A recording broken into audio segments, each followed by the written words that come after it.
আমাদের স্কুলে প্রতি বছর একটা ইউনিক ইভেন্টের আয়োজন করা হয় যার নাম স্টার মার্কেট। এটা হয় মিডল এবং সিনিয়র স্কুলের বাচ্চাদের জন্য। সারা বছর ইভেন্টটাকে কেন্দ্র করে বেশ কিছু প্ল্যান থাকে স্কুলের। এখানে আমরা কোরবানিদের ছুটিতে যাওয়ার আগে লাস্ট ওয়ার্কিং ডেতে একটুখানি সেলিব্রেশন করছিলাম। আমাদের স্কুলের সবচেয়ে সুন্দর ব্যাপার হলো যে কোনো ছোটোখাটো ব্যাপারও আমরা সবাই মিলে খুব সুন্দরভাবে সেলিব্রেট করি। এরপর ঈদের ছুটি শেষে আমরা ঈদ পুনর্মিলনের আয়োজন করেছিলাম। এই গ্যাদারিংটা নিয়েও আমরা সবাই সবসময় খুব এক্সাইটেড থাকি।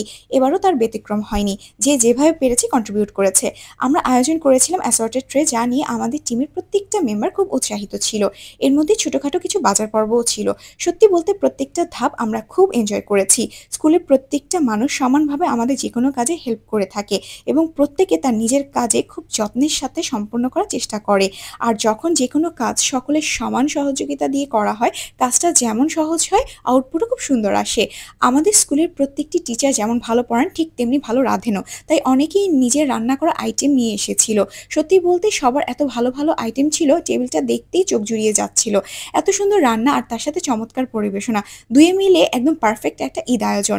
আমাদের প্রিন্সিপাল ম্যাম সবসময় আমাদের জন্য তার বেস্টটা দিয়ে হেল্প করার চেষ্টা করেন। যে কোনো আয়োজনে তার এই মহানুভবতা আর আমাদের প্রতি অবিরাম স্নেহ সত্যি বলতে অন্যদের চেয়ে তাকে আলাদা করেন। এবার আয়োজনেও কিন্তু তার অবদান ছিল অনস্বীকার্য। এই তো এভাবেই আমরা প্রতি বছর আনন্দ করতে করতে নতুন উদ্যমে আবার কাজে ফিরে যাই। যারা আমাদের ভিডিওটি দেখেছেন, লাইক এবং শেয়ার করবেন। ধন্যবাদ।